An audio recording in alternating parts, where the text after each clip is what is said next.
नमो भगवते वासुदेवाय। ओम नमो भगवते वासुदेवाय। नामापिते च मधुरं मधुरं स्वरूपं कर्मापिते च मधुरं मधुरा स्मृतिश्च। बुद्धिं प्रबोधय प्रभो मधुबोधशक्तिं विद्यां प्रयच्छ परमां परिभावयामि। परमात्मा सच्चिदानंद घन विग्रह आनंद कंद श्री कृष्ण भगवान कर चरणारविंदर अनंत कोटि प्रणाम पूर्वक उपस्थित समस्त गीता परिषदर भाई भौणी मानक मोर सादर हरिओम। आज आम 18 अध्याय 25 नंबर श्लोक उपर आलोचना रखिबा। अनुबंधम क्षयम हिंसा मनवेक्ष च पौरुषम मोहादारभ्यते कर्म जदत्तामसमुच्यते। वर्तमान भगवान आनंद निधि इठारे तामस कर्म विषय वर्णना करुछंती। जो कर्म परिणाम क्षति हिंसा और सामर्थ्य को न देखी मोहपूर्वक आरंभ करा जाए ताहाकू तामस कहा जाए। तो अनुबंधम अर्थात सर्वप्रथमे कौनसी कार्य कला बेले आमे परिणाम देखि थाओ, अर्थात यार परिणतिटा कौन हब। तो फलाकांक्षी मनुष्य फलप्राप्ति उद्देश्य रे विचार पूर्वक समस्त कार्य करे, किंतु तामस मनुष्य ठारे मूढ़तार प्राधान्य थिबारु से विचार करी कौनसी कार्य करे नहीं, निर्विचार सबु कार्य करि चले। यह कले तार तथा अन्य प्राणीकर वर्तमान भविष्यत रे जो जेते जे क्षति हेब केते जे अहित हब सही अनुबंध अर्थात परिणाम को न देखी से कार्य आरंभ कर दिए। तो यह कले निजर तथा अन्य मानकर केते शारीरिक क्षति हब केते धन खर्च हब। यह द्वारा संसार लोके केते अपमान निंदा तिरस्कार करिवे। इहलोक परलोक रे मोर केते क्षति हब। ये सबू अपकार प्रति दृष्टि न देई तामसिक क्रिया आरंभ कर दिए। तामसिक लोक एभली कार्य आरंभ कर दिए। यही कर्म द्वारा केते जीव हत्या हब, केते श्रेष्ठ व्यक्तिंकर सिद्धांत भावनार विघ्न सृष्टि हब, अन्य मानकर मानविकतार केते व्याघात सृष्टि हब। वर्तमान भविष्यत रे जीव मानकर शुद्ध भाव आचरण वेशभूषा खाद्यपेय इत्यादि रे केते अधपतन होई जीव। यह द्वारा ता निजर ओ संसार रे केते पतन हब इत्यादि हिंसात्मक विषय प्रति दृष्टि न देई से कार्य आरंभ कर दिए। यही कार्य करिया पई ता ठारे केते योग्यता अछि ता भी से देखे नहीं। मोर केते बल केते सामर्थ्य मु याकू करि पारिबि ना नहीं ए कथा भी से चिंता करे नहीं। दक्षता कौशल ज्ञान अच्छी ना नहीं एक कथा से चिंता न करी पौरुष अर्थात पुरुषार्थ को न देखी से कार्य आरंभ कर दिए। ये सब कार्य करिवार मूल कारण कौन ना मोह। मोह सकल व्याधि न कर मूला। ये समस्त जेते व्याधि अच्छी मानसिक व्याधि गोस्वामी तुलसीदास जी महाराज कहते ये समस्त व्याधिर मूल है मोह। तामस मनुष्य कर्म कला बेले कर्मर परिणाम कर्मजनित क्षति हिंसा निजर सामर्थ्य विषय आदौ विचार न करी जेतेबेले मनरे जहाँ आसे सेतेबेले ताहा करि पकाए। एहीपरि करा जाउथिबा कर्म को तामस कर्म कहा जाए। तामस मनुष्य निजर शक्ति परिणाम प्रभृति विषय रे विचार न करी मूढ़तावशतः काम आरंभ कर दिए। बिना विचार जो करे सो पाछे पछिताओ पर से पछतेइब। से स्वाभाविक भाव में एपरी काम करे जहाद्वारा अन्य मानक असुविधा हो। यथा रास्तार ठिया होई कथबार्ता हवा, रास्तार साइकेल छिड़ा करदेवा, अन्य मानकर असुविधा प्रति बिल्कुल दृष्टि न देवा। सात्विक स्वभाव स्वतः उत्थान अभिमुखी होता है। राजस स्वभाव उन्नतिर अवरुद्ध होता है और तामस स्वभाव पतन अभिमुखी होता है। तेणु ये तीनिटी जाक कर्म विषय भगवान स्पष्ट भाव में वर्णना कले। कहीं एगुड़िक कहते अर्जुन को ना तोर केउ कर्म प्रति आग्रह हवा उचित, तोर केउटा लाभ तो ठीक भाव में जानी से कार्य प्रवृत्त हबु। तेणु भगवान सबुगुड़िक पुंखानुपुंख भाव में वर्णना करुँच। जय जगन्नाथ स्वामी की जय।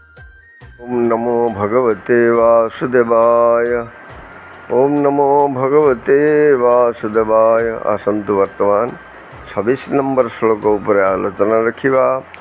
मुक्त संगो अनहंवादी धृत्युश्चाह समन्वितः सिद्ध्य सिद्ध्यो निर्विकारः कर्ता सात्विक उच्यते। वर्तमान भगवान आनंद निधि सात्विक कर्तार लक्षण वर्णना करुचंती। प्रथमे त्रिगुण भेदरे ज्ञान 3 प्रकार कहिले, तापरे कर्म 3 प्रकार वर्णना कले। वर्तमान कर्ता 3 प्रकार मध्य वर्णना करुचंती। जो कर्ता राग रहित, कर्तृत्वाभिमान रहित, धैर्य हो उत्साहयुक्त तथा सिद्धि असिद्धि रे निर्विकार ताकू सात्विक कर्ता कहा जाए। कामना, वासना, आसक्ति, स्पृहा, ममता इत्यादि सहित संबंध स्थापन करिबा जोगु वस्तु, व्यक्ति, पदार्थ, परिस्थिति, घटना इत्यादि प्रति आसक्ति और लिप्त भाव जात हुए। सात्विक कर्ता एथिरु संपूर्ण मुक्त हो जाती। कारण तांको सात्विक कर्तार विचार रहे जे ये प्रकृति ही क्रियमाणानी, प्रकृति सब कार्य करुची। तेणु परमात्मा ठारे स्थित हवा जोगु मन वासना कामनारु सी अलगा रही थाए। अनहंवादी अर्थात अहंकार शून्य पदार्थ, वस्तु, परिस्थिति इत्यादि जोगु निज भितर एक प्रकार विशेषत्व अनुभव करने को अहंकार कहा जाए। आसुरी शक्ति संपन्न व्यक्ति अहंकारी ही थाए, तेणु ताको निकृष्ट बोली कहा जाए। सात्विक कर्ता ठारे एही अहंकार बा अभिमान आदौ रहे नहीं। एपरिक भी मुही वस्तु गुड़िक त्याग कर देछि, मो ठारे अभिमान नहीं, मु निर्विकार, मु समभावापन्न, मु पूर्ण निष्काम, मु संसार संबंधर मुक्त, यही अभिमान मध्य रहे नहीं। माने त्याग को भी त्यागना चाहिए एभली भावना रही था। बहुत लोक अच्छा आज्ञा मु पहुँची गली, मो शरीर को आपण जहाँ काम लगे लगातु। किछि समय काम कलापर जदि टिके कठिन पड़गला बा जदि किछि कहीदेले सांगे सांगे मुहर विकृत अवस्था आसी जाउछि, माने भितरे अहंकार जागृत हो जाउछि। किंतु सात्विक कर्ता एभली विचार करे नहीं। धृति उत्साह समन्वित कर्म रे बाधा विघ्न आसिला बेले कर्म करिवार जो धैर्य रहे, कर्तव्य कर्म करू करू बाधा विघ्न तो आसब निहाती।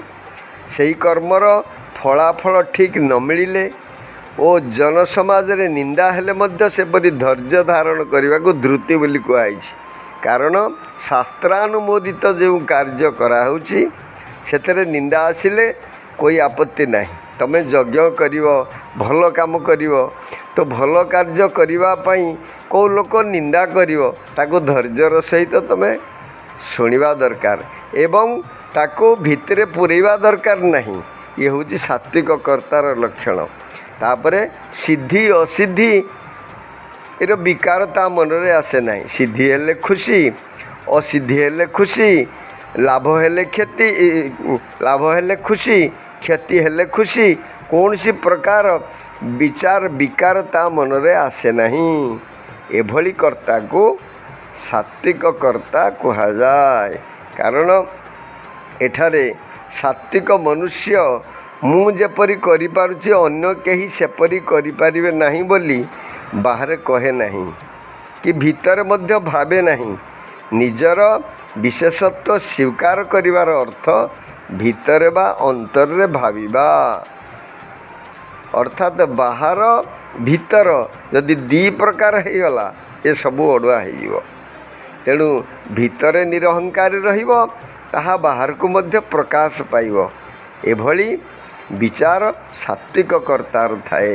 तेणु सात्विक कर्ता सबुठारु उत्तम बोली कहाइछन्ति। जय जगन्नाथ स्वामी।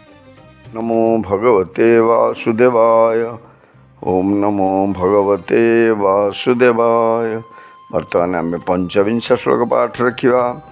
अनुबंधम क्षयम हिंसा अनवेक्ष्य च पौरुषम महादारभ्यते कर्म यत्तत्तामसमुच्यते। अनुबंधम परिणाम क्षयम हानि हिंसा हिंसा अनवेक्ष्य विवेचना न करी च एवं पौरुषम सामर्थ्य मोहात मोहवशतः आरभ्यते आरंभ करा जाए। कर्म कर्म जत जाहा तत ताहा तामसम तामसिक उच्यते कहा जाए। आउ थे पाठ रखा। अनुबंधम क्षयम हिंसा अनवेक्ष्य च पौरुषम महादारभ्यते कर्म यत्तत्तामसमुच्यते।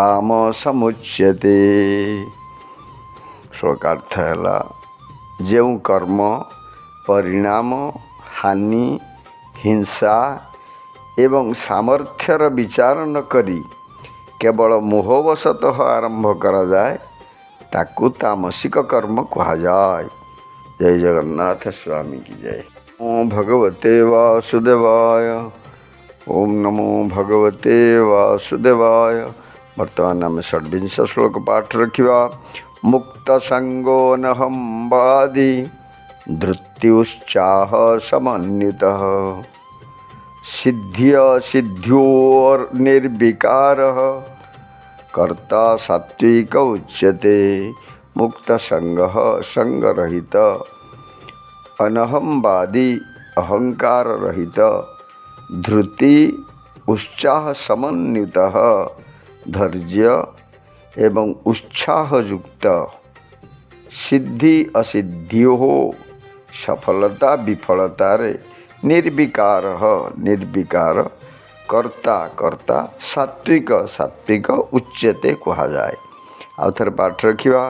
मुक्त संगो नहम वादी धृति उत्साह समन्वितः सिद्ध्य सिद्ध्यो निर्विकार कर्ता सात्विक उच्यते। श्लोकार्थ है जो कर्ता संग रहित अनहंकारी बा निरहंकारी धैर्य एवं उत्साह युक्त एवं कार्यर सफलता एवं विफलता निर्विकार रहे सही कर्ता को सात्विक कर्ता कहा जाए। जय जगन्नाथ स्वामी।